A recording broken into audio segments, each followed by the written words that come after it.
Gracias, profesor. Bueno, muy buenos días a todos. Es un placer tenerlos esta mañana.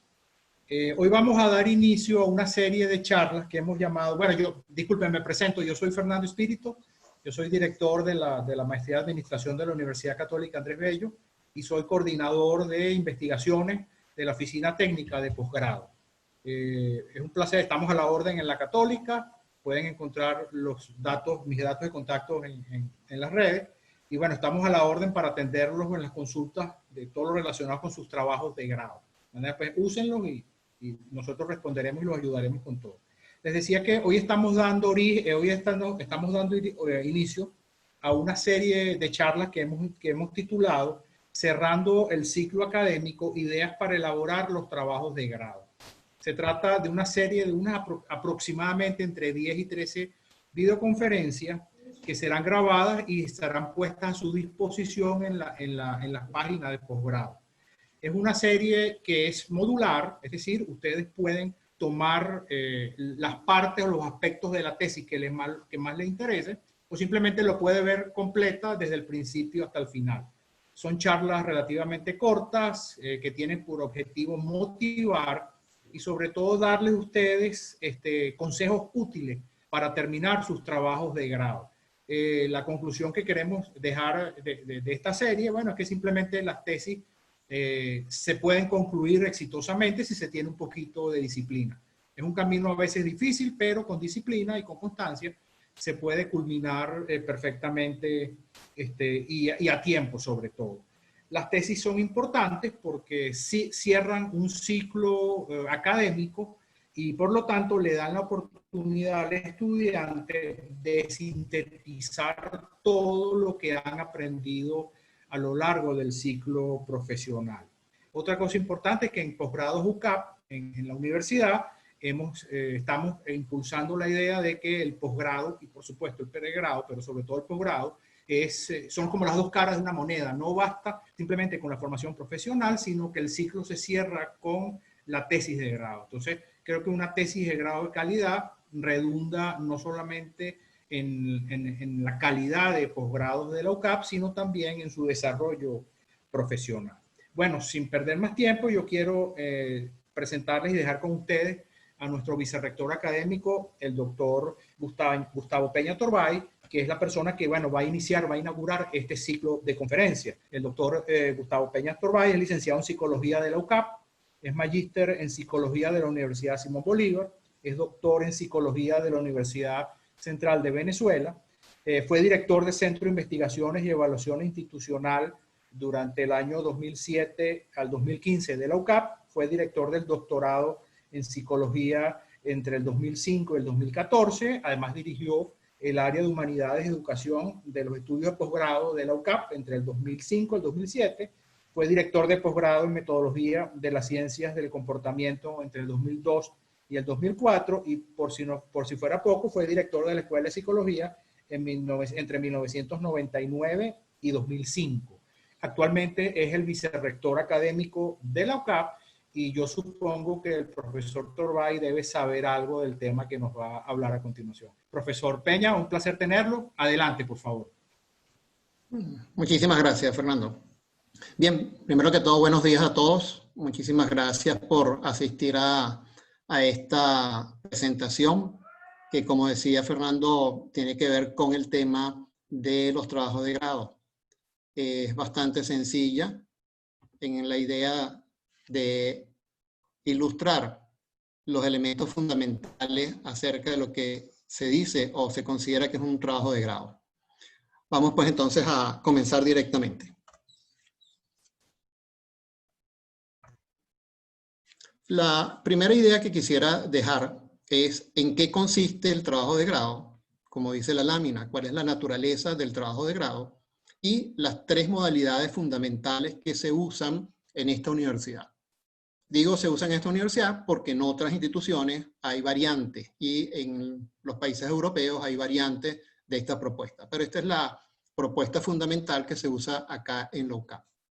En primer lugar, el trabajo de grado es un requisito curricular. Eso es lo primero. Es decir, cuando uno entra en las consideraciones de la naturaleza, es una obligación que establece el proceso de formación al estudiante, mediante la cual se evidencia su competencia para llevar a cabo una actividad propia de la disciplina, en la cual se ha formado en en un cierto nivel, ya sea cuarto, quinto, el que corresponda. Repito, lo que se pretende evidenciar es que el estudiante es competente para realizar una actividad que es propia de la disciplina. Esto establece una cantidad de diferencias entre lo que puede ser en la práctica una tesis de grado o un trabajo de grado en un área como la ingeniería o un área como la teología o cualquier otra. Supone, y esto es fundamental, una labor artesanal. Y por artesanal, lo que queremos decir es que es un trabajo de construcción, es una elaboración. De un conjunto de elementos aislados se construye una integridad organizada y coherente. Eso es un producto particular, particular en el sentido tanto de que es propio de un único estudiante, como particular en tanto que responde a un problema que es muy específico, el cual refleja el dominio del alumno de los distintos componentes del quehacer para el cual se ha preparado. Es decir, el trabajo de grado tiene que ser una puesta en práctica de la serie de elementos de contenido, de conocimiento y de preparación que ha ido desarrollando el estudiante a lo largo de su formación. Si responde a otros objetivos, si responde a otros procesos de formación, en realidad no está cumpliendo con el objetivo correspondiente. Por eso es muy importante y muy conveniente que el estudiante desde el comienzo de su formación empiece a pensar en su trabajo de grado, empiece a catalogar los contenidos y las acciones como adecuadas o inadecuadas, convenientes o inconvenientes, de gusto o de disgusto en relación a la proyección que supone en algún momento realizar el trabajo de grado. La naturaleza material es la labor artesanal, toda la labor artesanal concluye en un objeto material. La naturaleza artesanal del trabajo de grado es muy diverso. Muy diverso porque es una cosa muy distinta, es lo que puede ser un trabajo de grado en una maestría en arte o una maestría en danza, que es una maestría en naturaleza de los objetos o una maestría en biología o en psicología o en cualquier otra disciplina. Pero en cualquier caso, en nuestra universidad lo que predomina como material, como naturaleza material, es la forma documental. Es decir, es un texto que se presenta como un documento. Antes se presentaba obviamente en físico, materialmente, en papel, pero ahora se tiende a presentar en forma electrónica por una serie de razones. Generalmente es el producto de una indagación de corte científico que se presenta y defiende finalmente ante un jurado calificado. Entonces, el trabajo de grado es una elaboración del estudiante que en algún momento debe entregar como un documento y que luego en algún momento tendrá que presentar ante un jurado y defenderlo. Ese jurado tiene composiciones diferentes en las instituciones. Para nosotros el jurado está compuesto por 3 evaluadores. Uno de ellos es el tutor. Hay instituciones donde el tutor no está presente en el jurado, hay instituciones donde el jurado es mucho más grande, 5 componentes, en fin, pero la nuestra es de 3 nada más. Bien, entendiendo entonces de qué estamos hablando, en principio, hay 3 tipos de trabajo de grado. 2 que se llaman propiamente trabajo de grado en nuestra nomenclatura y uno que se conoce como tesis doctoral. Aquí vamos a hacer la salvedad. El único documento de grado que se conoce como tesis entre nosotros es la tesis doctoral. De manera que no es lo más correcto decir tesis de maestría o tesis de especialización. Para nosotros, la forma más idónea de llamarlo es trabajo de grado de especialización o trabajo de grado de maestría. Si bien la estructura y la materialidad del documento puede ser la misma o muy similar, los objetivos de cada uno de ellos son diferentes. En el trabajo de grado de especialización, el alumno planifica y realiza una intervención de campo de la práctica profesional. Fíjense, en este nivel de formación, en este tipo de formación, que lo llamamos especialización, se supone que se entrena el estudiante para realizar actividades profesionales. Se educa, se prepara para realizar actividades profesionales. Como por ejemplo en el caso de los médicos. Hizo una especialización en alguna de las dimensiones, en epidemiología, en whatever, cualquiera que ésta sea. Se supone que se ha entrenado para realizar ese tipo de intervenciones. Si es cirugía, pues se ha entrenado para hacer cirugía, si es de laboratorio, para los exámenes, etcétera, etcétera. Se supone que esa práctica además la realiza siguiendo el método científico y que con esto amplía el conocimiento de las aplicaciones profesionales. Se supone que lo que va a hacer es una actividad mediante la cual amplía el conocimiento de las aplicaciones profesionales. Lo que va a hacer es identificar un problema o una necesidad en el área de trabajo disciplinar y luego desarrollar e implementar una solución adecuada. Supone la aplicación de los conocimientos adquiridos de manera transversal a lo largo de la especialización. Entonces, en el trabajo de especialización, el estudiante, el candidato, debe identificar un problema que ocurre en la realidad y que puede ser objeto de estudio de la disciplina en la que se ha formado. Y debe desarrollar y planificar y desarrollar, llevar a cabo una intervención con el objetivo de subsanar ese problema o de resolver esa necesidad. En el caso del trabajo de grado de maestría, lo que va a hacer es reflejar el nivel de adquisición de las competencias del estudiante para la investigación científica. No quiere decir que en la especialización el método científico no se use, pero no es el objetivo incrementar el conocimiento sobre la teoría o sobre la estructuración del conocimiento, sino sobre la aplicación del conocimiento. En el caso de la maestría, el objetivo fundamental es que el estudiante muestre lo capaz que es para realizar una investigación científica a través del desarrollo de una indagación que genera nuevos conocimientos o procesos tecnológicos. Tiene un carácter teórico mucho más acentuado, generalmente sobre una hipótesis o teoría que pondrá a prueba o que propondrá. Entonces, investiga, comprueba y reafirma una teoría, ya sea nueva o anteriormente probada. Fíjense, en línea final es la clave. Investiga, comprueba y reafirma una teoría, ya sea nueva o anteriormente probada. Es decir, o genera un nuevo conocimiento o solidifica o contrasta un conocimiento que ya se tenía. Fíjense que es distinto de lo que se hizo en el trabajo de especialización. Y finalmente, en la tesis doctoral, el doctorando aborda un tema original. Fíjense que en el caso anterior decimos, ya sea nueva o anteriormente probada. Es decir, que puede volver a tomar un tema ya trabajado y retrabajarlo a fin de, como decía, consolidarlo, contravenirlo o lo que corresponda. En el trabajo de doctorado aborda un tema original o desde una perspectiva novedosa. Lo esencial de una tesis doctoral en principio es que es una aproximación distinta, no conocida, partiendo de un problema de investigación que se considera que es necesario resolver. Es decir, en el caso de la tesis se formula un problema de investigación y se trata de resolver, bien sea que el problema sea novedoso o bien sea que el intento de solución es novedosa. Propone y demuestra una nueva teoría o tópico. La tesis doctoral debe dar cuenta del proceso de desarrollo y maduración de saberes originales.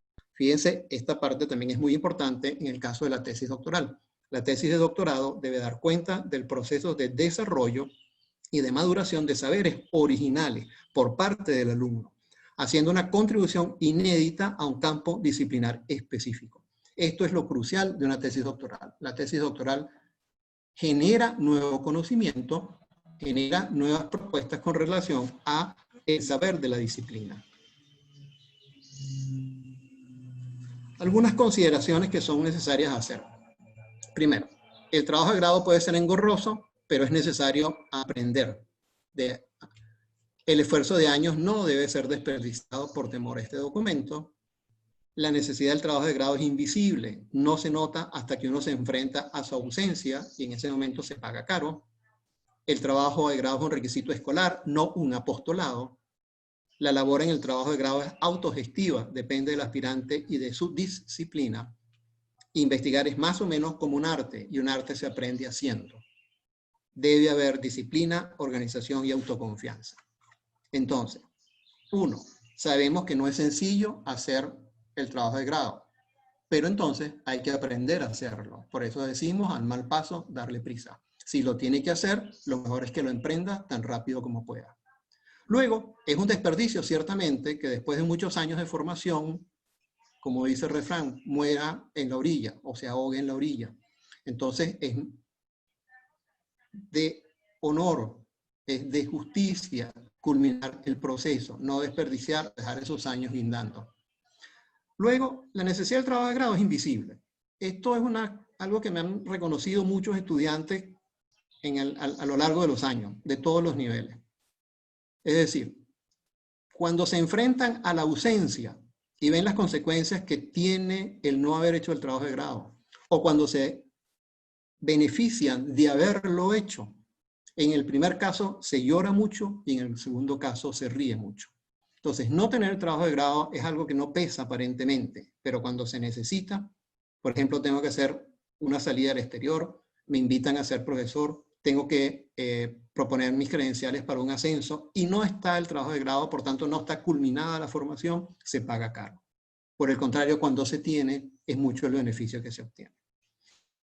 Luego, es importante que el trabajo de grado es un requisito escolar, ya lo hemos dicho, no un apostolado. El apostolado es una acción de vida, el trabajo de grado es una acción puntual. Luego, es una acción autogestiva, es decir, es una disposición del estudiante y depende de la disciplina del estudiante, que se realiza más o menos como un arte y por tanto se aprende haciéndolo. Y finalmente depende en el fondo de que haya disciplina, organización y autoconfianza. Son tres elementos fundamentales, son tres elementos personales indispensables para culminar el trabajo de grado. Los objetivos, vamos a repasarlos rápidamente para que vean qué es lo que se pretende con el trabajo de grado. Primero, ya lo hemos dicho, satisfacer un requisito de carácter legal para terminar la formación universitaria. Permitir, mediante una investigación formal, realizar una aportación. Esto también es muy importante, bien sea una aportación a la práctica, bien sea una aportación a la teoría o novedosa. Facilitar al estudiante que se demuestre o que demuestre a sí mismo y a los demás que es capaz de realizar una investigación. Esto también es muy importante. Es un elemento mediante el cual se determina que el estudiante sí es capaz para investigar. Preparar al alumno para el estudio, la investigación y el desarrollo de un tema o material específico, permitiendo que adquiera experiencia en ese sentido. Es decir, es un proceso también de formación específico, particular en un área determinada del conocimiento. Analizar y adoptar como propia una metodología de investigación de carácter general o particular para que el alumno aprenda a desarrollar este tipo de trabajo en su desempeño profesional. Es decir, es una preparación también para el ejercicio, para la realización de la labor profesional. Mostrar que el egresado posee criterio profesional dentro de una rama especial, material o formación a nivel superior. Es decir, también es credencial de la capacidad que uno tiene para discernir. Brindar oportunidad para realizar libremente una investigación de interés particular. Esto es muy importante, brindar una oportunidad para realizar libremente una investigación de interés particular, elegida por el propio estudiante, por gusto y no por obligación. Uno de los secretos más importantes para que el desarrollo y la culminación del trabajo de grado sea lo mejor posible es que esto se haga por gusto, no por obligación. Si el tema usted lo tiene impuesto, o el tema lo asume porque alguien se lo recomienda y quizás no es de su preferencia, pero es lo que había que hacer o con lo que se podía hacer, el asunto se empieza a complicar. Todo esto funciona mejor cuando la elección es personal, individual y está ajustada a los intereses, a los conocimientos y a las destrezas del estudiante. Circunscribir las temáticas posibles entre la formación y profundizar en una de ellas para decidirse por una mayor dedicación futura. La tesis o el trabajo de grado sirve también como un elemento curricular y un elemento de venta de la persona. Cuando uno dice que mi tesis fue sobre un tema en particular, adquiere un valor específico dentro del mercado. Yo tengo una tesis sobre este aspecto que está en plena oportunidad o que a usted le interesa. Yo he trabajado ese tema. Eso lo hace más valioso su currículum. Evaluar las experiencias y las prácticas relacionadas con el tema elegido, realizar un inventario de las problemáticas y sondear las posibilidades y oportunidades de las temáticas o asuntos profesionales. Hay algunos de los objetivos. Ok. Esto, un ejemplo del cronograma. Para hacer un trabajo de grado, lo primero que hay que empezar por hacer es un cronograma. No importa el método que use, esto es solo una imagen de las tantas que hay, tomada casi que aleatoriamente. Aquí el punto importante es, uno, es necesario hacer un cronograma. Y dos, el punto uno de todo cronograma es la selección del tema. Repito, fundamental para el desarrollo de una tesis o de un trabajo de grado. tener, proponer y seguir un cronograma, una planificación del tiempo, una distribución de las actividades, ponderado, adecuado. Y todo cronograma de trabajo de grado de tesis empieza por un primer punto. Todo camino de 5.000 millas empieza por un primer paso, dice el adagio chino. Y en este caso el primer paso es la selección del tema. La selección del tema es un elemento fundamental y crucial. No queda ninguna duda.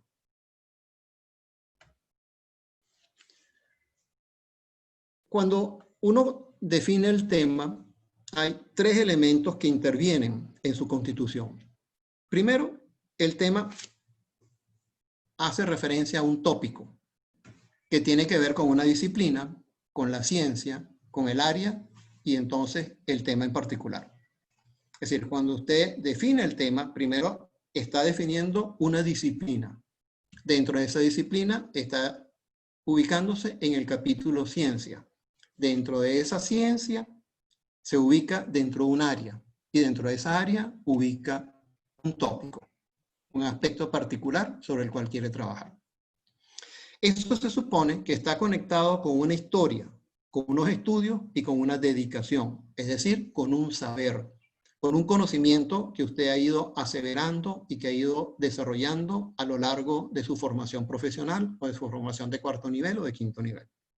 Y finalmente, está relacionado también con un valor, es decir, supone un incentivo, implica una ganancia y presupone una finalidad.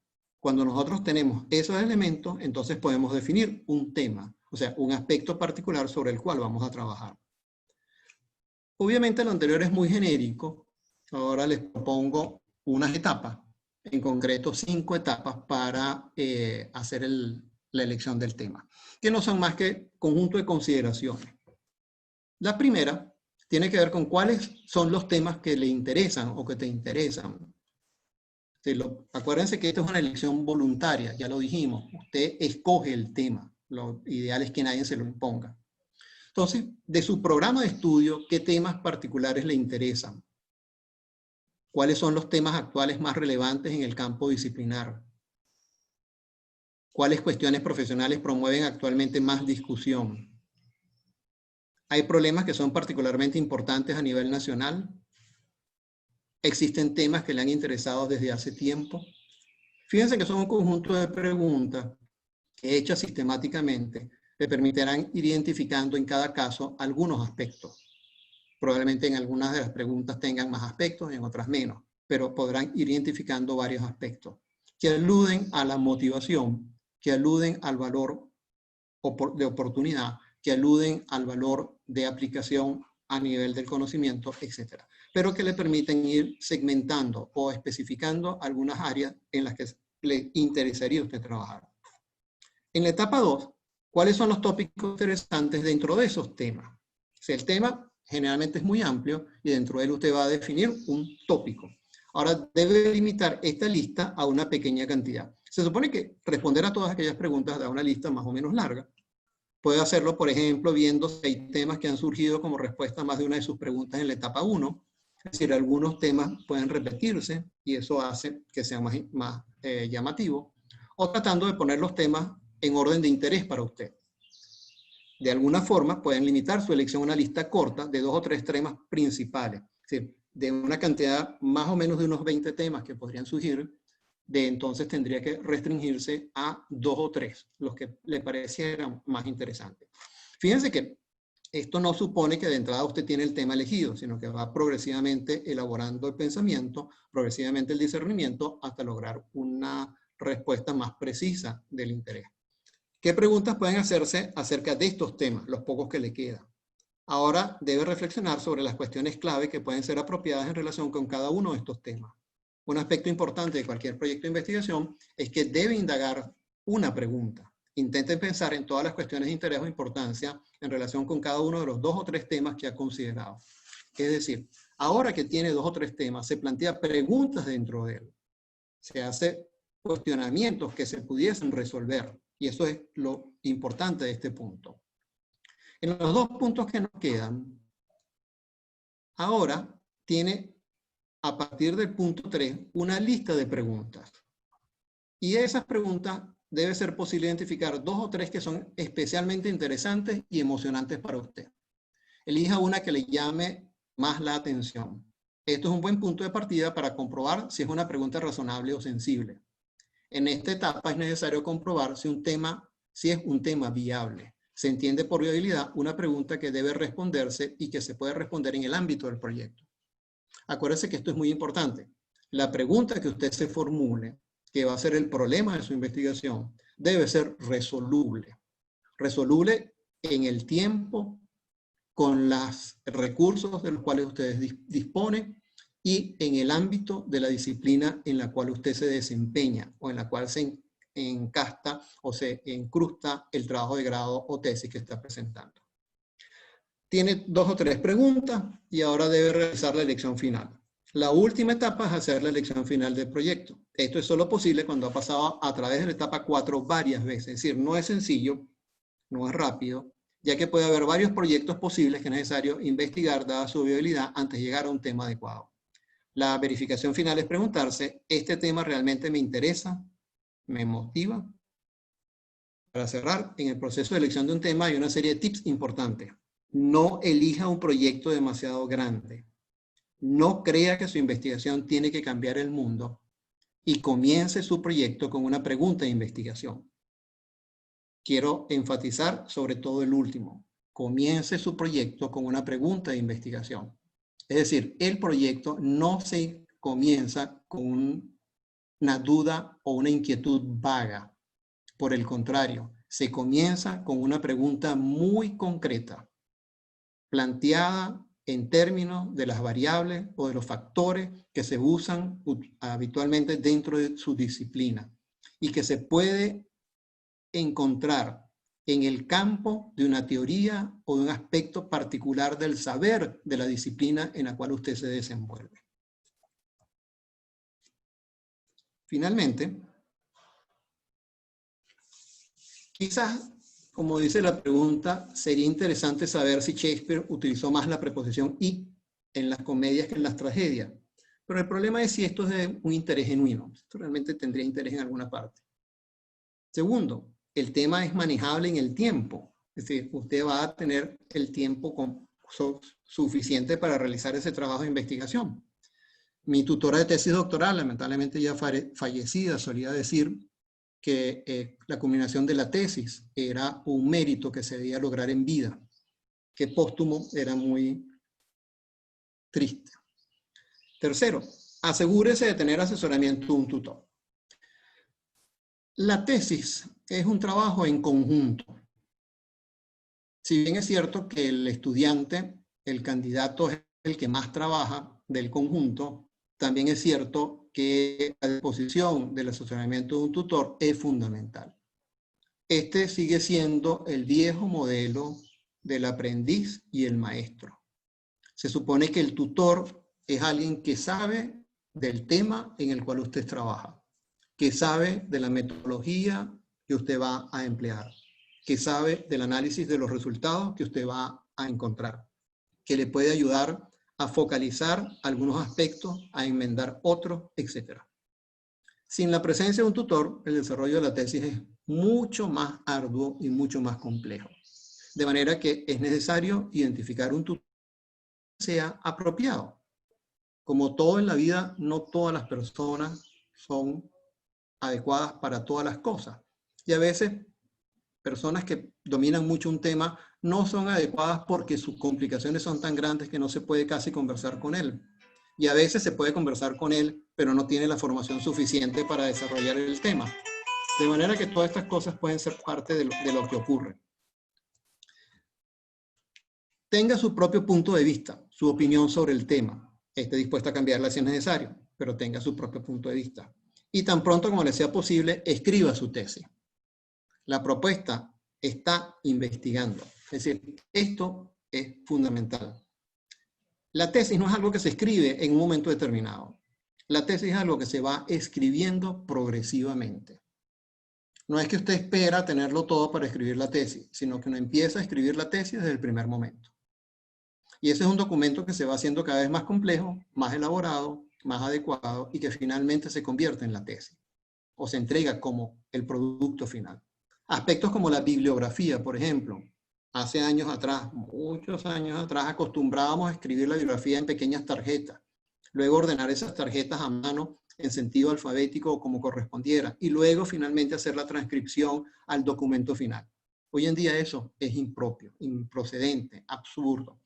Hoy en día, con los procesadores de palabra, usted puede ir guardando o escribiendo el documento e ir cargando la bibliografía sistemáticamente. Y de esa manera ya no tiene ese trabajo pesado que era a transcribir toda la bibliografía sin cometer errores, etcétera, etcétera.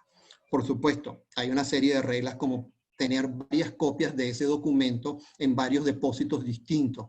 No sea cosa que efectivamente el gato se coma el pendrive o el perro se coma el pendrive donde estaba la tesis, o la gotera echa a perder el computador donde estaba la tesis, o una subida o bajada de la luz se huele el disco duro donde estaba la tesis y todo el material se pierda. Antes, cuando estaba en papel, solíamos tener 2 o 3 copias en papel por si a las moscas, copias rayadas, talladas. Hoy en día eso ya no es necesario con los procesadores de palabra, todo esto es mucho más sencillo, pero hay que tener respaldo de todo ese material.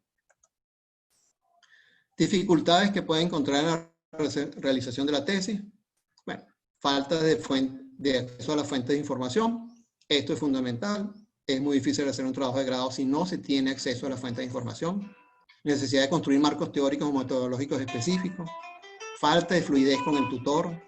Baja disponibilidad de la bibliografía. Problemas de seguimiento metodológico. Toma de grandes decisiones. Adecuación de los contenidos. Desarticulación de los conocimientos. Todos estos son aspectos que hay que, si se encuentran, resolverlo. Poder tener una solución a ellos. De lo contrario, es muy difícil la realización del trabajo de grado. Y finalmente, como decía el otro, pare de sufrir, haga su tesis.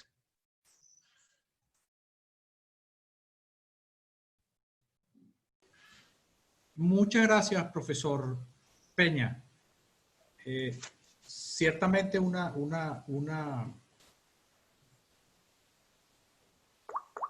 ¿Aló? ¿Aló? Sí, ¿me escuchan? Te escucho poco. Sí, hubo un problema ahí. Muchísimas gracias, profesor. Una disertación útil para todos los que están en ese difícil proceso de culminar la tesis de grado. Les recuerdo que esta charla va a estar a su disposición, posiblemente hoy, y toda la serie que sigue a continuación en el canal de YouTube de Posgrado UCAP en YouTube.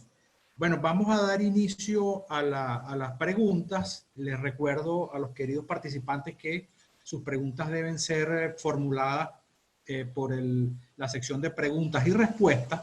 Y bueno, vamos a dar inicio a las mismas.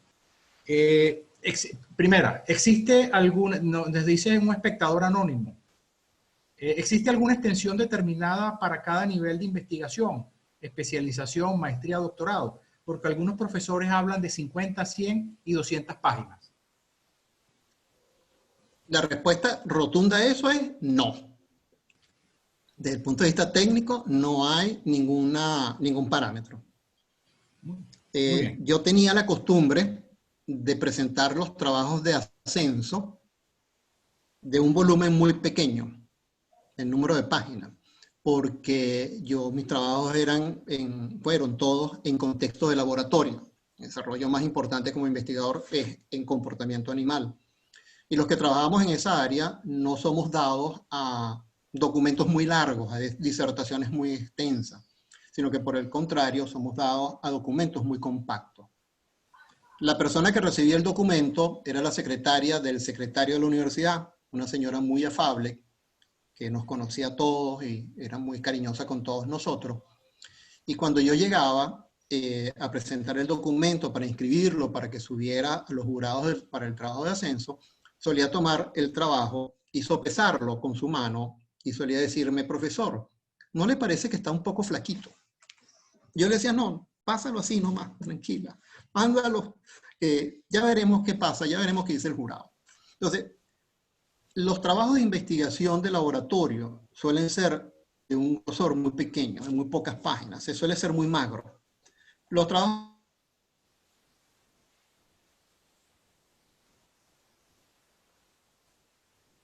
voluminoso. En algún momento medí el volumen de los trabajos. Me fui a la hemeroteca de la universidad y medí con 1 centímetro la distancia que ocupaban 10 trabajos de grado de Derecho y la distancia que ocupaban 10 trabajos de grado de Ingeniería y así. Y efectivamente hay estilos propios dentro de cada disciplina en los cuales se es más prolijo, se es más extenso, pero en definitiva no lo hay. Esto no quiere decir que no existan recomendaciones y esto no quiere decir que no existan prescripciones. Hay universidades donde efectivamente el tamaño de los trabajos de grado está perfectamente delimitado. La nuestra, hasta donde yo entiendo, no. Nosotros no tenemos una prescripción en la Católica del número de páginas que debe tener el trabajo de grado. En cualquier caso, la respuesta siempre es, debe tener el número de páginas suficientes y necesarias para dar cuenta cabal del objetivo, los métodos, resultados e interpretaciones. Si usted logra eso en 10 páginas, bendito sea usted. Si lo logra en 30 páginas, y así. Obviamente, en la práctica, trabajo de grado de menos de 50 páginas es muy raro. Algunos míos fueron de 30 páginas, pero eso es muy raro. Lo más usual es que el documento tenga unas 40, 60 páginas, pero bueno, voy a hacer la tesis de grado, la tesis doctoral del doctor Fernández Eres, que tuve el honor de recibirla. Yo cuando él la entregó a la universidad finalmente, recuerdo que eran 6 volúmenes que trajo alguien en una carretilla. Pero 6 volúmenes, 6 señores volúmenes que alguien trajo en una carretilla de libros, porque no se podían cargar a mano. Perfecto. El mismo participante hace otra pregunta. ¿Qué debe hacer un profesional egresado, no estudiante activo de una universidad, que desea realizar investigaciones en un área de estudio de manera independiente para conseguir respaldo institucional? Las instituciones suelen tener un mecanismo específico para ese tipo de adhesiones. En la nuestra existe una figura que se conoce como investigador asociado. El investigador asociado es una figura mediante la cual los centros de investigación de la universidad pueden afiliar a personas con ciertos beneficios del investigador regular, cierta cobertura que se le da y cierta ayuda y apoyo y sobre todo el respaldo o el permiso para firmar o publicar los documentos como investigador de la UCAM. Entonces, cada universidad tiene su planteamiento propio. Nosotros tenemos esa figura. A quien le interese, pues tiene que dirigirse a el centro de investigación que le interese. Si es de Derecho, pues al de Derecho. Si es de Humanidades, al de Humanidades. Al de Ciencias Económicas, al de Ingeniería, al que corresponda. Todas las facultades tienen un centro de investigación que, bueno, le responderá si se le puede acoger o no se le puede acoger, si el tema que plantea es interesante para la universidad. Eso es muy importante. La decisión, en cualquier caso, depende de varios factores. La decisión de aprobar la acogida a una de estas solicitudes depende de varios factores, pero es muy importante que el tema que propone o que desea investigar la persona esté en línea con las líneas de investigación de los centros. Vamos a estar claros en una cosa, todos los centros tienen unas líneas de investigación, están definidas, están especificadas y en ellas es que se trabaja. Crear una nueva línea de investigación es una tarea importante con un alto costo, una inversión importante. Por tanto, es muy difícil, a menos que alguien venga con una disposición material muy llamativa y diga, bueno, yo tengo todo este dinero o todos estos recursos para investigar, pero no encuentro quien me apadrine. Eso es excepcional. Generalmente la persona viene con sus propios recursos individuales y acogerlo supone un gasto para la universidad. Entonces, habría que ver si a la universidad efectivamente le conviene esa inversión.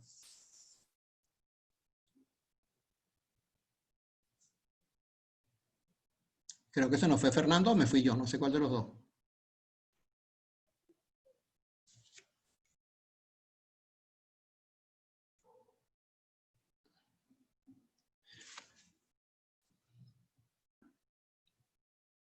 Una pregunta extraña, ¿me escuchan?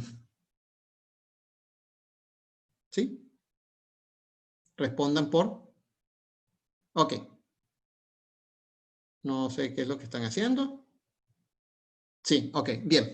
Hay una pregunta Fernando estaba llevando las preguntas, pero creo que se cayó la conexión de Fernando. Voy a aprovechar, voy a tomar simplemente yo la lista de preguntas que habían, que vi una por ahí que me parece importante, que tiene que ver con los trabajos de especialización.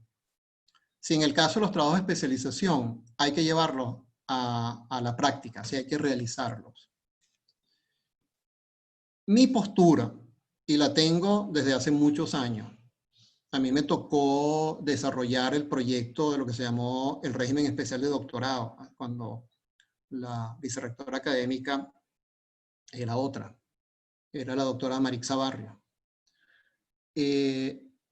Yo siempre he sido de la postura de que los trabajos de investigación que se desarrollan en las especializaciones se tienen que realizar. Porque lo que uno evalúa no es solo la capacidad para generar el proyecto, sino para llevarlo a cabo. Esto sería como reconocerle a un médico cirujano, que es un gran cirujano, porque él es capaz de hacer una planificación muy conveniente de la intervención quirúrgica, pero que nunca toca un bisturí o nunca toca un mecanismo de la aparatomía o el que corresponda. Ese será un buen planificador de las ejecuciones, pero no será un ejecutor completo. Pues yo soy partidario, yo siempre he sido partidario de que cuando se trata de trabajos de especialización, es una identificación de un problema en la realidad correspondiente a la disciplina en la cual se desarrolla el estudiante, del cual se hace una identificación, planificación para su solución, intervención e interpretación de los resultados. Bien sea que se pueda o no se pueda resolver. En el posgrado de desarrollo organizacional, que fue un posgrado en el cual estuve también trabajando durante un buen tiempo, nosotros terminamos haciendo una separación al final en lo que se llamaba proyecto 1 y proyecto 2 o algo así por el estilo, en la cual el proyecto 1 era para que el estudiante planificara su proyecto y el proyecto 2 era para que lo ejecutara y efectivamente diera los resultados de esa ejecución. Entonces, yo soy partidario de que deben culminarse. No todos son partidarios de esta idea. Hay casos en que le dan el placer al trabajo con la sola planificación. Yo en lo personal no estoy de acuerdo con eso. Sigamos. A ver, no sé qué más. Hay por aquí preguntas que sean interesantes. Ok, otro aspecto que salta aquí es el tema del plagio y obviamente la inadecuación, impropiedad de ello. Es un delito. Hoy en día, bueno, hoy en día es más frecuente, no sé, bueno, vamos a no ponerlo de esa manera. Siempre existen dos peligros. Lo que llamamos la tesis pagada, que es que se le paga a alguien para que la haga y el sujeto la presenta como propia. Y que el propio sujeto copie materiales ya elaborados. Yo lo he dicho hace mucho tiempo, en la práctica es muy sencillo identificar en algún lugar fuera del país un trabajo de tesis y copiarlo. Y la posibilidad, antes la posibilidad de ser descubierto, pues era mínima. Hoy en día eso es bastante más posible, de hacer descubrirlo. Por lo cual, esto es un trabajo o es una obligación del tutor. El garante de que no haya plagio o el garante de que el plagio se descubra a tiempo si es que se intenta y de que se arregle la condición por el camino que corresponda es el tutor. La vigilancia permanente del tutor es la que actúa como barrera inicial para el tema del plagio. Pero luego las instituciones deben tener recursos suficientes para procesar el material. En algunas universidades ya se está exigiendo una carta oficial que certifique que se usaron distintos mecanismos para verificar el porcentaje de plagio y que este fue nulo o de un monto absolutamente despreciable. Entonces, así como se necesita que el tutor tenga una certificación legal de que tiene el nivel, etcétera, etcétera, y que el estudiante pueda hacer la tesis porque tiene unos cursos aprobados, insisto, ya en algunas universidades se exige que junto con la tesis haya una carta en la cual, una carta oficial emanada por alguna oficina de la propia institución, en la cual se certifique que ese documento que está presentando está libre de plagio. Y por el contrario, si no lo tiene, no se admite. Por supuesto, si se descubre el plagio, los mecanismos legales de la universidad están dispuestos para el procedimiento de indagación y, si corresponde, de sanción a esa acción. Que tiene, en el caso de la tesis de grado, si mal no recuerdo, y se sanciona plagio de la tesis de grado, si mal no recuerdo, supone la expulsión de la universidad por un cierto número de años. No me pidan mucha exactitud porque no recuerdo exactamente los números, pero el reglamento está y se aplica. Hemos tenido casos en que ha ocurrido y se aplica. Sigamos. Sigamos buscando preguntas. Aquí otra pregunta que también es interesante. O sea, interesante porque es muy frecuente. ¿Existe una limitación de tiempo para presentar el trabajo de grado una vez terminada la carga académica? Sí, por supuesto. Desde el año, no me acuerdo si es 88, 98, no me acuerdo ya. El Consejo Nacional de Universidades estableció un tiempo para culminar los estudios. Para el caso de las maestrías y especializaciones, si mal no recuerdo, son 4 años y para el doctorado son 5 años. Si en ese tiempo no se han culminado los estudios, el estudiante queda, entre comillas, fuera del sistema. Culminar los estudios es todo, desde que comienza a cursar la primera materia hasta que defiende y aprueba el trabajo de grado correspondiente. Si en ese lapso de tiempo, 4 años, 5 años, no lo logra, queda fuera del sistema. En nuestra universidad existe una oportunidad de reincorporación. Una sola oportunidad de reincorporación. Esa reincorporación le da nuevamente un plazo equivalente al primero, 4 o 5 años. Si no lo logra en ese lapso, ahí sí queda fuera del sistema y no puede hacer uso de esas materias que aprobó para la obtención del título al cual aspiraba. O sea, se niega la posibilidad del otorgamiento del título. Las materias, por supuesto, quedan aprobadas, tienen su currículum en el cual dirá que cursó tantas materias y las aprobó con tales notas, pero no se le confiere el título, aun cuando haya terminado, cuando haya hecho el trabajo de grado. Esto es muy importante porque a veces entramos en conflictos porque el estudiante está a punto de que se le vence el tiempo y ya hizo la reincorporación y entonces se vienen los días encima y dice que tiene la tesis hecha y bueno, entramos en una serie de conflictos. Entonces es muy importante, sí existe, en todas las universidades existe un tiempo específico, en todas las universidades en Venezuela, existe un tiempo específico para la culminación de los estudios por completo, lo cual incluye el trabajo de grado si existe en el currículum. Ojo con eso.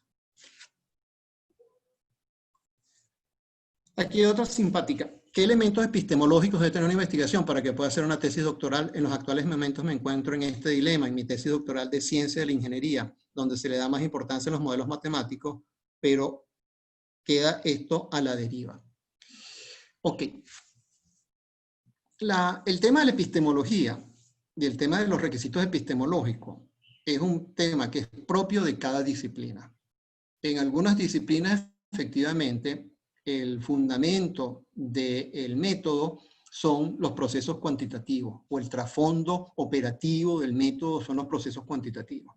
En otros son los procesos discursivos, los procesos lógicos discursivos. Entonces, eso corresponde a cada disciplina. Si usted está en una disciplina donde el método es cuantitativo, pues no le queda más remedio. De hecho, además hay algunas disciplinas híbridas. Por ejemplo, el caso de la disciplina en la que yo me desempeño, que es la psicología. Nosotros somos una disciplina híbrida y tenemos una área que se llama la psicología matemática. Para estudiar psicología matemática, primero hay que meterse un buen puñal de matemática. Hay que tener por lo menos aprobado cálculo 1, cálculo 2, mínimo. Si no, a veces, y además un par de lógicas, lógica 1, lógica 2. Si no más. De lo contrario, absolutamente imposible que alguien entienda algunos de esos desarrollos. Son desarrollos totalmente formales. A uno le puede parecer bueno o malo, conveniente, inconveniente, loco, ¿no? Pero así es. Entonces, dice, yo quiero hacer una tesis en psicología matemática. Mire, ojo, le queda más remedio que meterse su puñal en matemática y formularlo en esos términos. Igual, yo trabajo en un área, vamos a decir un área que es área de laboratorio, y los que trabajamos en área de laboratorio tenemos un buen puñal de lo que es estadística inferencial y de modelos estructurales. Yo en particular fui discípulo de Yoreskop y de otros de estos que cultivaron inicialmente los modelos estructurales. Porque sin esas herramientas propiamente de cálculo muy complejas, no es posible manejarse a nivel doctoral. Entonces, la respuesta concreta a quien pregunta, está trabajando en el área de la ingeniería, creo que no le queda más remedio que trabajar el asunto, cual este sea, a nivel doctoral, a nivel matemático. Y a nivel matemático que corresponda, porque puede ser de baja o de muy alta monta, eso depende de lo que esté haciendo. Fernando, ¿estás ahí de vuelta ya? Estoy de vuelta, profesor. Tuvimos un problema eléctrico, pero aquí estoy nuevamente. Supongo. Disculpen. Retome entonces usted su función de moderador, que Sí, se la usurpé durante un rato. el problema es que como acabo de entrar, no tengo acceso a las preguntas. Ya me Ok. ya me van a dar acceso. De manera pues que le Está pido bien. por favor que usted las lea y disculpe. Sí, bueno, eso. Lo que pasa es que el texto son largos. Déjame ver si encuentro otra que... Sí, ya me van a dar Ahora, acceso. ahora este mecanismo no funciona. Sí, ya María Virginia me va a dar acceso, pero eso demora un poquito.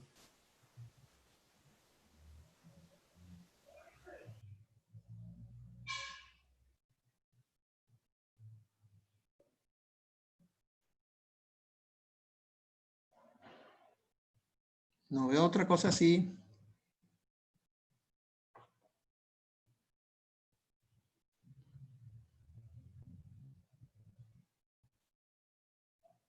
Lo que veo son algunos amigos que están por ahí que tenía tiempo que no sabía de ellos.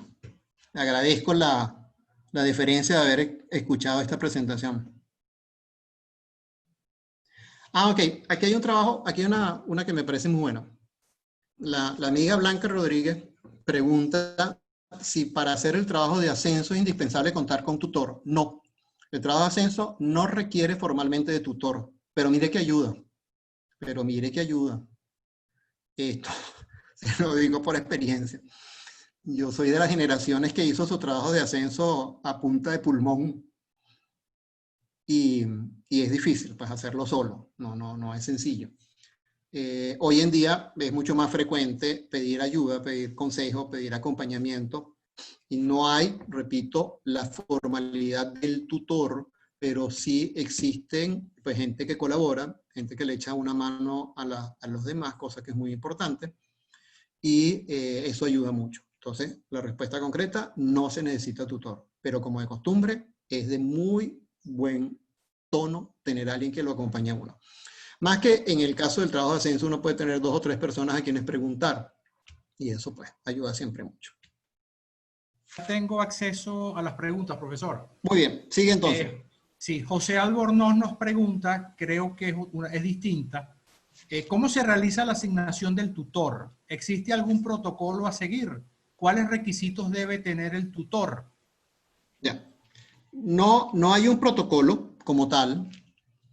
Voy a empezar y voy a aclarar los requisitos. Lo primero es que el tutor debe tener al menos el mismo grado académico al cual está aspirando el candidato. Es decir, si aspira a el título de magíster, el tutor debe ser por lo menos magíster. Obviamente en el caso de doctor, el tutor tiene que ser doctor. Esa es la primera condición muy importante. Esta condición debe estar respaldada por una titulación obtenida en una universidad reconocida, que es una frase que siempre se pone y que si bien es cierto que en pocos casos se activa, en algunos casos se activan. Hay listas de universidades proscritas, por llamarlo de alguna manera, o no recomendadas. De hecho, el gobierno tiene una lista de universidades, el Ministerio de Educación Superior tiene una lista de universidades no recomendadas. De manera que si la titulación del tutor es de esa universidad, el asunto se pone un poquito complicado para conceder la tutoría. Lo segundo que debe tener es expertise en el área. No solo debe ser doctor si se aspira al título de doctor, sino que debe ser experto en el área. Es una cosa curiosa. Por ejemplo, en este momento, por razones diversas, personas de otras formaciones de pregrado hacen titulaciones en otras formaciones doctorales. No quiero meterle hoy, pero por ejemplo en el caso de la educación, hay muchos profesionales haciendo doctorado en educación y provienen de áreas muy diversas. Y cuando eligen tutor, resulta que eligen a alguien de su propia profesión. Es decir, ingeniero tutoreando tesis de un doctorado en educación de un ingeniero. No. Si usted está haciendo un doctorado en educación, lo propio es que su tutor sea un doctor en educación. Sea usted ingeniero, abogado, dentista, floricultor, pues lo que sea. El doctorado del tutor tiene que ser en el área en la cual se va a otorgar el doctorado. Y su experticia y su formación debe ser en esa área. Se espera también que sea una persona con formación académica, que tenga experticia en investigación, que tenga materiales publicados o materiales producidos, no necesariamente publicados. Por ejemplo, es ideal ser un doctor con todos los reconocimientos, como por ejemplo ser titular, lo cual supone que ya se han hecho todos los trabajos de ascenso y así. De manera tal que esas son condiciones fundamentales. Una vez esas condiciones están reunidas, pues formula el currículum. Este currículum se presenta a la dirección de la maestría o del doctorado y este currículum es elevado junto con el proyecto a el cuerpo correspondiente, al cuerpo de decisión correspondiente. Ese cuerpo toma decisión si se aprueba o no el tutor y si se aprueba o no el proyecto. Entonces, son dos actos distintos. Generalmente se aprueba primero el proyecto y si el proyecto está aprobado, se procede a aprobar el tutor. A veces se hace al revés, pero bueno, eso no importa. Aquí no es tan fundamental el orden de la decisión. Pero por supuesto, si el proyecto no es aprobado, no tiene sentido aprobar el tutor. Por eso es que usualmente se aprueba primero el proyecto y después se aprueba el tutor. Pero bueno, whatever. Entonces, una vez aprobado el tutor, en algunas instituciones hay la firma de un convenio. En otras instituciones no existen. Nosotros hasta ahora no tenemos convenio para el tutor. En pregrado estamos haciendo una cosa parecida a un convenio, es decir, un contrato. Pero sí es importante la constitución de un contrato psicológico, que se suele llamar, entre el tutor y el tutoriado. Y hay algunas formas de ese contrato. Hay gente muy conocida nuestra aquí en Venezuela que ha trabajado mucho el tema del tutor y el comportamiento de los tutores, que es todo un área de estudio. El profesor Guillermo Llaver, por ejemplo, es una de ellas. La profesora Ballarino es otra de estas personas que ha trabajado mucho el tema del comportamiento del tutor y que tienen elementos mediante los cuales uno puede formular un convenio en el cual se establece el número de reuniones, el objetivo de las reuniones, los productos de las reuniones, etcétera, etcétera. Es decir, tenga en cuenta que la relación tutor-tutoriado es una relación de alumno-profesor y debe regir ese camino. Claro, es de alumno-profesor individual, que tiene algunos visos particulares, pero en cualquier caso una relación de alumno-profesor donde alguien está dirigiendo y alguien está siguiendo las direcciones. Esto no hay que hacerlo rígido, no hay que cosificarlo, pero es una distinción que es importante hacer. Muy bien.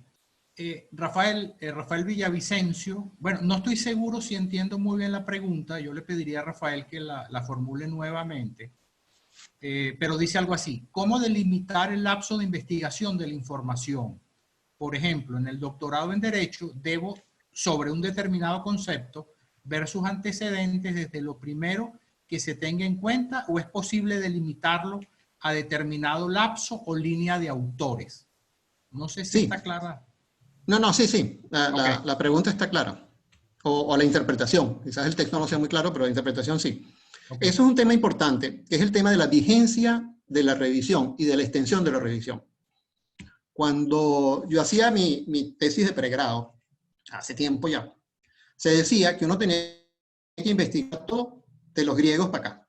Fíjense que yo estaba en el área de psicología, yo estoy en el área de psicología, y bueno, de los griegos para acá, pues he escrito cualquier cantidad de cosas, ¿no? Y que eso era necesario. Y teníamos un profesor además que nos daba una forma para lograr eso, etcétera, etcétera. Eso en realidad hoy en día no está vigente ni mucho menos. Las disciplinas suelen establecer unos rangos de tiempo. Voy a poner un ejemplo que se suele decir. Hay algunos que dicen por ahí que el único libro que vale la pena que un biólogo se lea, producido antes de 1900, es El origen de las especies. Yo no voy a pronunciarme si eso es verdad o es mentira, pero es una cosa que se suele oír por ahí. De manera que invocar en una tesis de biología una doctrina que era propia de 1800, como un elemento histórico referencial, pero como un tema para tomar decisión, parece que no es lo más conveniente. Nosotros, en la Escuela de Psicología hemos ido perfilando, por ejemplo, que para las tesis de pregrado, la vigencia de la documentación es de unos 15 años. O sea, del presente a 15 años atrás. ¿Por qué? Bueno, porque es una disciplina que va cambiando mucho, es una disciplina que tiene mucho desarrollo, etc. Ahora, hay temas y elementos de información que tienen carácter permanente en algún sentido y que han sido producidos en la década de los 50 o los de 60. Usted no debe desechar eso, pero eso no debe ser la sustancia fundamental de su documentación. La sustancia fundamental de su documentación debe ser más bien información reciente. ¿Cómo se ajusta esto? Bueno, esto se ajusta con una conversación con dos figuras. Uno, el tutor, y dos, el coordinador de los trabajos de grado de derecho en este caso. Si la tesis es en derecho, si la tesis de doctorado es en derecho, pues le corresponde hablar, supongo que con Minosca, si es una tesis nuestra, y bueno, con su tutor. Y entre los tres llegarán a un acuerdo de cuál es el margen. Si usted llega hasta 1900, tiene que echar para 1800, tiene que echar para 1700. De manera que no hay una respuesta exacta, pero sí hay una indicación precisa. Hay que acordar con las figuras relevantes en el desarrollo del trabajo de grado, que son tres: el estudiante, el tutor y el coordinador de trabajo de grado, cuál es la extensión conveniente. El estilo, el modo y los usos propios de cada disciplina dirán cuál es la extensión. Perfecto. Thais pregunta, profesor, usted habló de la tesis para especialistas que debe ser de aplicación. En el caso de las tesis de maestría, ¿qué recomienda? Mire, las tesis de maestría son un híbrido extraño, vamos a estar claros. La maestría en sí misma es un híbrido extraño, porque la maestría no es ni chicha ni limonada. Nosotros, algunos, hemos sido partidarios siempre de quedarnos solo con la especialización y el doctorado. La tesis de maestría entre nosotros es una cosa peculiar, porque es una especie de camino para. En muchas partes la tesis de maestría es un camino para el doctorado. De hecho, había unas instituciones en Estados Unidos que usted se enrolaba en la maestría, pero para obtener el doctorado. Y si se salía a mitad de camino, no le daban nada, no le daban ningún reconocimiento de nada, más allá de las materias aplicadas, materias aprobadas, pero no se le daba el título de maestría, porque se supone que era un camino hasta el doctorado. Entonces, hay realmente dos caminos fundamentales en la formación académica. La formación para la práctica, la formación profesional, que corresponde a lo que en Estados Unidos hace un tiempo se llama el doctoral. El doctorado en ingeniería, el doctorado en educación, que se llama así, doctoral, en ingeniería, en educación, en psicología, es una formación de cuarto y quinto nivel para la práctica, que es equivalente a lo que hacen los médicos aquí en Venezuela. Los médicos en Venezuela, si usted tiene acceso a la medicina y conoce a los médicos, verá que lo que ellos hacen como formación es fundamentalmente una formación en la práctica y para la práctica. Aquí se reconocía, hasta hace un tiempo, no sé si eso ha cambiado, los colegios de médicos de Venezuela reconocían como especialista al que hubiese hecho 3 años consecutivos de práctica médica en una especialidad en un hospital. Entonces usted era pediatra porque había estado trabajando 3 años y le daban su reconocimiento. Entonces, eso es una formación para la práctica. No es que no haya teoría, no es que los señores médicos no estudian teoría, pero lo fundamental es la aplicación. En el caso del doctorado, que es el otro modelo, el tema es la teoría. Entonces, hay dos formaciones, la formación para el desarrollo de la práctica y la formación para el desarrollo de la teoría. Por supuesto, ambas dos cosas están vinculadas, ambas dos cosas están relacionadas, ambas dos cosas tienen una zona crepuscular. En algunas zonas, en algunas ciencias, esa zona crepuscular es mucho más extensa y densa, en otras es mucho más delgada, en algunas casi que materialmente no existe, y una cosa es la práctica y otra cosa es la teoría. Entonces, nuevamente caemos en un tema de disciplinas, un tema de enfoques propios de cada forma y de ámbito del saber. Pero en cualquier caso, La tesis de especialización o el trabajo de grado de especialización, como se llama más técnicamente, es un trabajo que demuestra la capacidad del estudiante para desarrollar unas intervenciones en el ámbito de su disciplina. Y la tesis doctoral demuestra la capacidad del estudiante para innovar y desarrollar acciones teóricas dentro de su disciplina. ¿Qué pasa con la maestría? Bueno, depende con quién esté cursando la maestría y depende quién le esté guiando la tesis y depende de... Esto aquí sí es verdad, que como decía el padre Sucre, este es el ámbito del depende. Depende de esto, depende de aquello. En cualquier caso, la estructura es la misma, en el sentido de que es una investigación científica que tiene un marco conceptual y que tiene luego una instrumentación. Esa instrumentación, por ejemplo, en el caso de la maestría en psicología, una instrumentación clásica es el desarrollo o la convalidación de una prueba psicológica. Y usted lo que hace es el proceso de convalidación. Eso es lo que se llama una tesis en psicometría o en el área de la psicometría. Pero usted también puede trabajar en la indagación acerca de la eficiencia de un procedimiento de intervención y tener una serie de pacientes que trabajan con una intervención particular. Esos dos son clásicas tesis de maestría. De manera que, vuelvo y repito, la maestría es un ámbito difuso y confuso en este sentido, donde en la práctica, ese es otro trabajo que hice en algún momento, sentarme a revisar los trabajos de maestría y en la práctica había de todo, de una punta a la otra. Desde tesis de maestría, que eran realmente unas tesis doctorales, hasta tesis de maestría, que en realidad eran unas tesis totalmente de especialización, o sea, de índole práctica. Angélica nos pregunta, profesor, en el caso de que mi tutor ya no trabaje en la universidad, sin embargo, tiene una trayectoria de muchos años dentro de ella, ¿es válido para pertenecer al jurado al momento de la defensa? Sí. Para comenzar, no es necesario que el tutor sea profesor de la universidad, al menos en la nuestra. En otras quizás sí, pero en la nuestra no. Lo que es necesario es lo que ya dije antes, que tenga todas esas credenciales y que el consejo correspondiente lo apruebe. Entonces no tiene por qué ser profesor de la universidad, ni haberlo sido, ni nada por el estilo. Solo debe reunir los requisitos que acabo de mencionar. De resto, lo demás es otra cosa. Usualmente, aunque ya no se explicita mucho, lo que ocurre con el nombramiento de tutor es que es una especie de nombramiento de profesor mientras dure la tesis. ¿Sí? No se le pongan con los términos legales de edad, pero es más o menos eso. El tutor tiene una serie de privilegios, que son privilegios de los profesores, que dependen del hecho de haber sido nombrado tutor. Por ejemplo, pertenecer al jurado, si es que el jurado incluye al tutor, porque repito, en algunas universidades el tutor no está incluido en el jurado. El tutor es un espectador más de la defensa. En otras como la nuestra, sí se incluye. Muy bien, está pendiente una pregunta de de Edwin, que por alguna razón se ha perdido. Si Edwin está por allí, por favor, la puede formular de nuevo. Pero en todo caso, el profesor Fidias Arias en el chat hace la siguiente pregunta. Retomando la pregunta de Edwin Pérez, consulto sobre la incorporación en la tesis de un capítulo sobre epistemología independientemente de la disciplina. ¿Es esto pertinente? Ok. Fíjense. Los capítulos pertinentes para la tesis son muy específicos. Muy específicos. Pero eso tiene una solución. Y esa solución se llama addendum. O se llama anexo. Usted en el addendum, o en el anexo, como lo quiera llamar, es más frecuente ahora llamarlo anexo que addendum, pero no importa. Usted puede poner, no voy a decir que cualquier cosa, pero puede poner aquellos elementos que no están.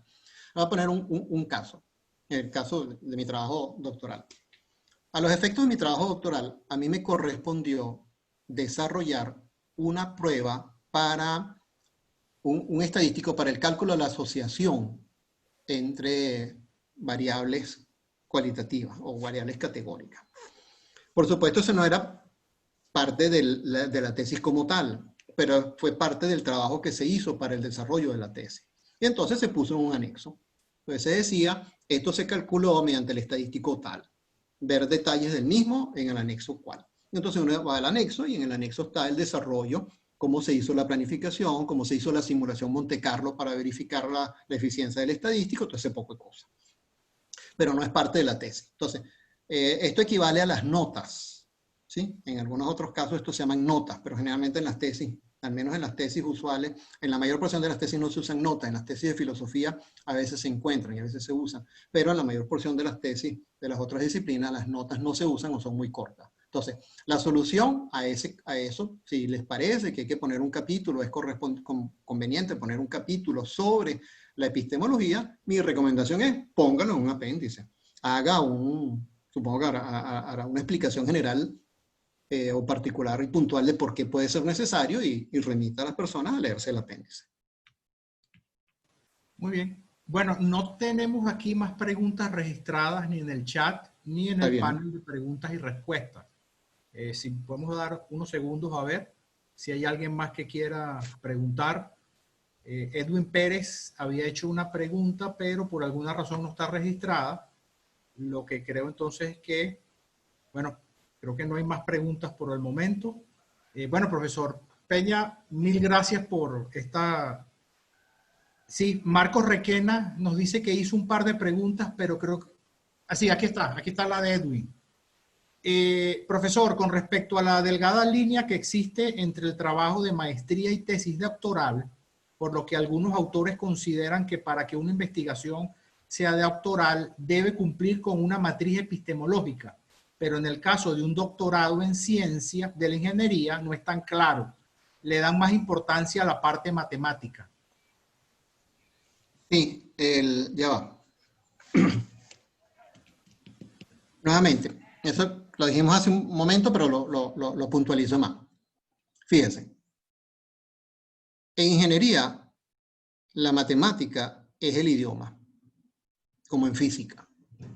Hasta donde yo entiendo, para saber física, primero hay que saber matemática. Porque si no se sabe matemática, pues la física a la que uno puede llegar es a las palancas de Arquímedes, ese tipo de cosas.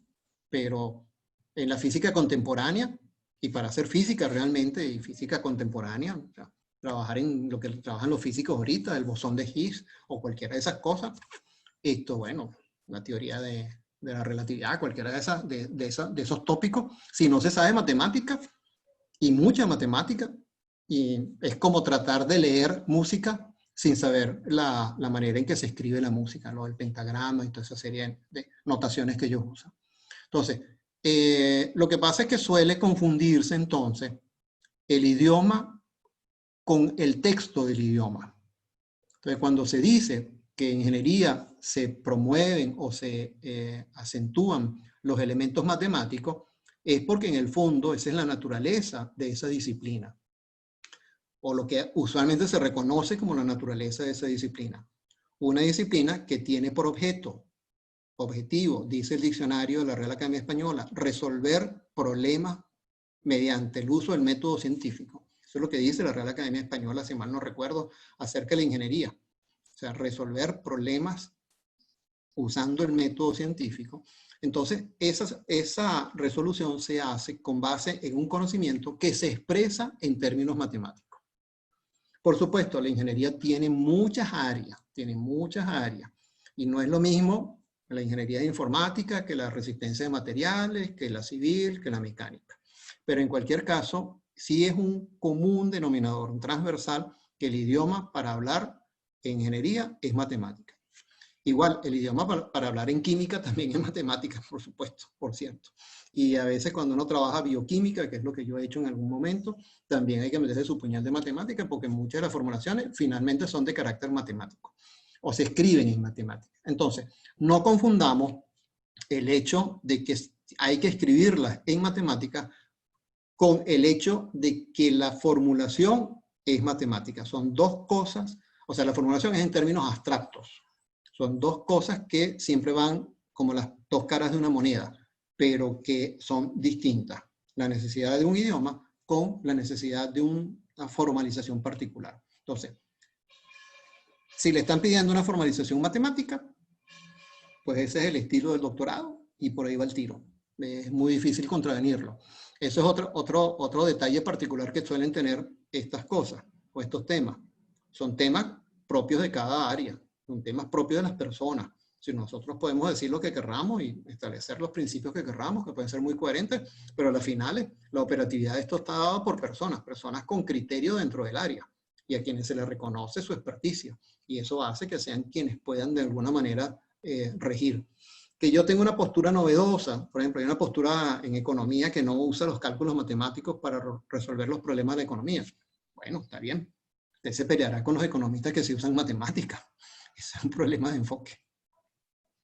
Muy bien. Queremos pedirle a los participantes que por favor hagan sus preguntas por el panel de preguntas y respuestas. Mariana Antequera le pregunta, profesor, hola, hice una pregunta en relación a los tiempos de entrega del proyecto, su culminación y su presentación en el jurado. Por último, tenía entendido que la especialización,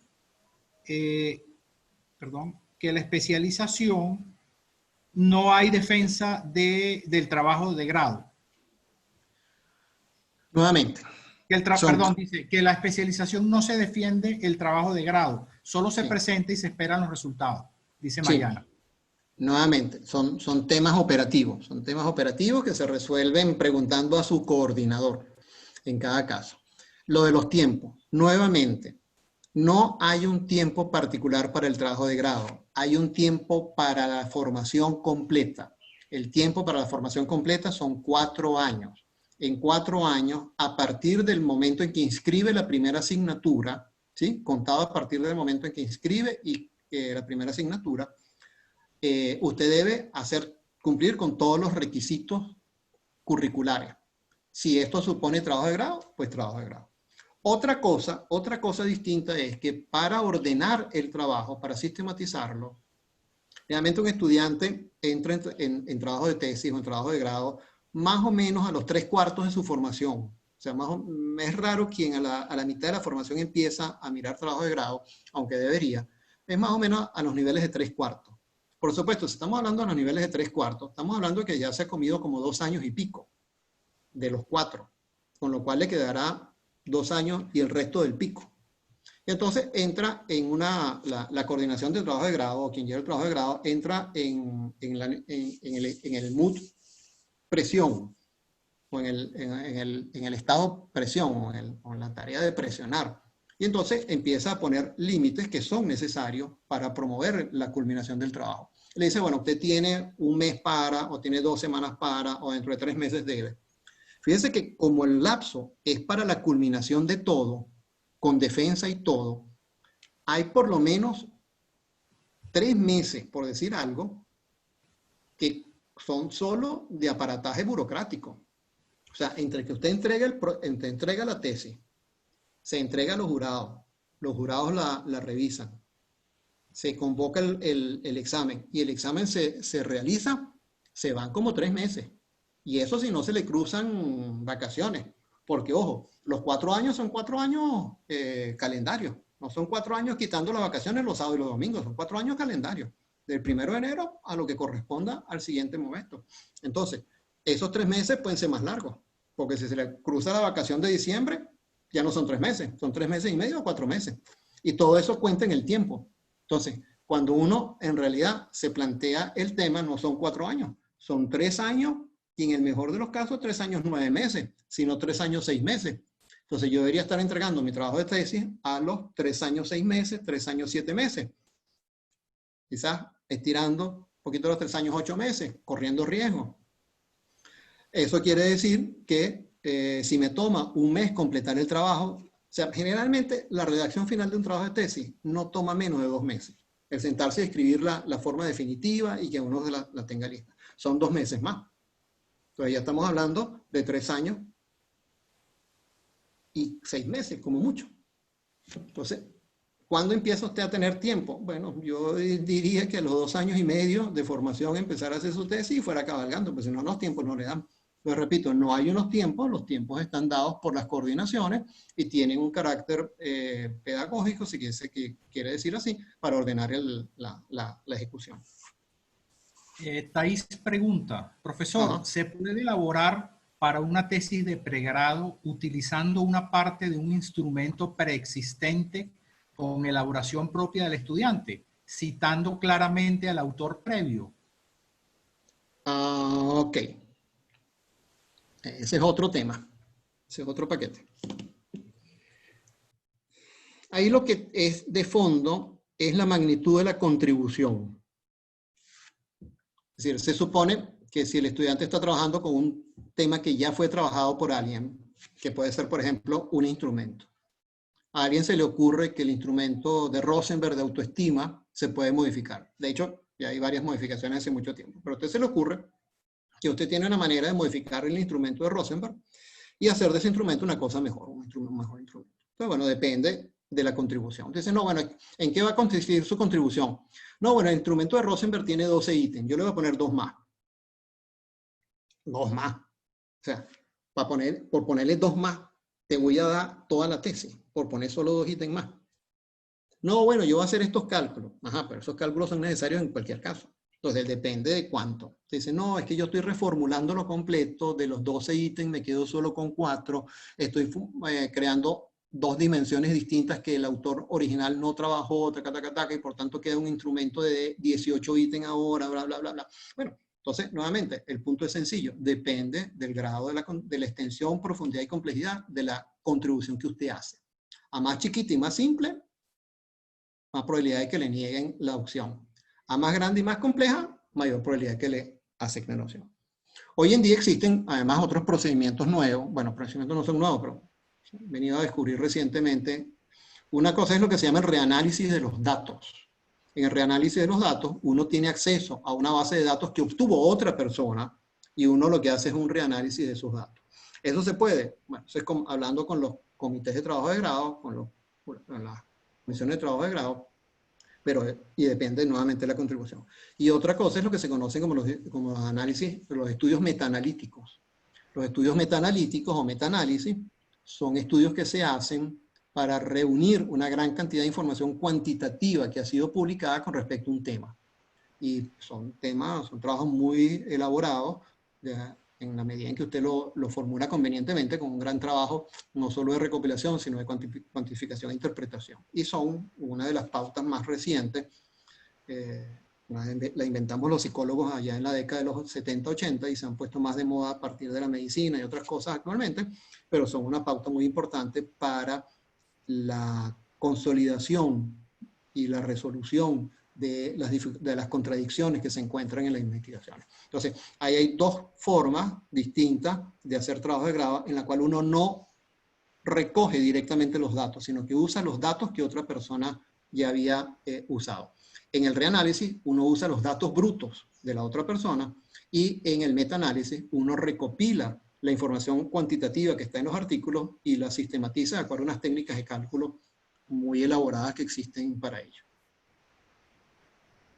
Nos pregunta un espectador si es necesario un tutor para presentar trabajos de ascenso en la universidad. Eso ya lo contestamos, no. No es necesario, pero siempre ayuda mucho. Ok. El otro espectador nos dice, para llevar a cabo la intervención en esta situación actual, pandemia COVID, las propuestas deben adaptarse a lo digital, online, ya que se dificulta su aplicación presencial. ¿Qué se recomienda en este sentido, en esta situación y poder avanzar? Sí. Intervención en este momento, es defensa, ¿no? Es defensa, me imagino. En este momento, mi recomendación es muy sencilla. Dedíquese a los problemas teóricos. Es decir, si su actividad práctica requiere efectivamente de la intervención directa sobre los individuos, pongo el caso de la cirugía. No, es que yo estoy haciendo un posgrado en cirugía. Ajá, ¿y cómo vas a hacer? No puedes hacer la cirugía a distancia. No, bueno, entonces dedíquese a los aspectos teóricos. Entonces, poniendo ese caso extremo, ¿sí? Pues, es como plomero a domicilio. No sé si han visto esa propaganda. Me dice que plomero a domicilio. No sé cómo vas a hacer plomería si no vas a domicilio. Entonces, en este momento, con el COVID, probablemente no te dejen entrar en las casas. Entonces, tu trabajo, que era una serie de reparaciones de plomería, pues no la vas a poder hacer. Entonces, en este momento, yo dedicaría a los problemas de elaborar el marco teórico, la proposición, etcétera, etcétera. o me orientaría hacia alguna intervención que se pudiese hacer por vía virtual. Por ejemplo, en el caso de la psicología, existe la consulta a distancia. Hace tiempo se ha desarrollado unas técnicas de consulta por la cual se hace consulta psicológica, pues tal cual como estamos haciendo nosotros esta conversación, por vía de los mecanismos de conexión virtual.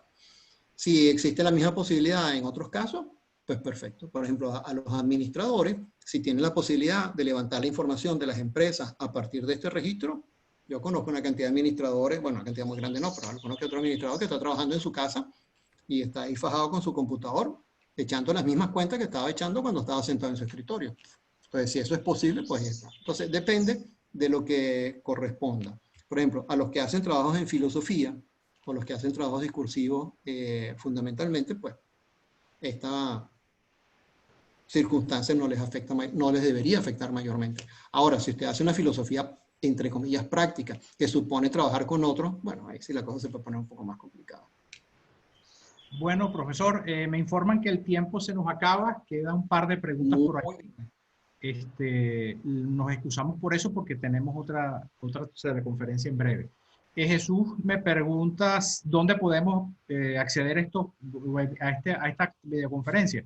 Bueno, van a estar disponibles en el canal de YouTube de Posgrado UCAP, así se llama el canal de posgrado. Va a estar esta conferencia y la serie que vamos a estar realizando en los próximos días. Yo les pediría a ustedes que estén pendientes de la información que vamos a dar por las redes de la universidad, porque estos temas van a ser desarrollados con mayor detalle. Yo quiero agradecerle de todo corazón al profesor Peña. Excelente charla. Creo que las personas que están trabajando en su tesis de grado o están por empezar ese difícil camino, pues encontrarán una información valiosa en sus palabras. A todos los asistentes, muchas gracias por su tiempo. Estamos muy agradecidos y bueno, nos estamos viendo en el camino y esperemos que consulten en el futuro la serie de videoconferencias que vamos a realizar en los próximos días. Profesor Peña, muchas gracias. No, muchas gracias a todos los asistentes, un gran cariño y un gran abrazo a mucha gente que vi o a unos cuantos que vi por ahí que son de vieja data, que nos conocemos hace tiempo. Muchísimas gracias por estar y bueno, nos seguimos viendo y espero que pronto termine su tesis. Así es. Buen día para todos.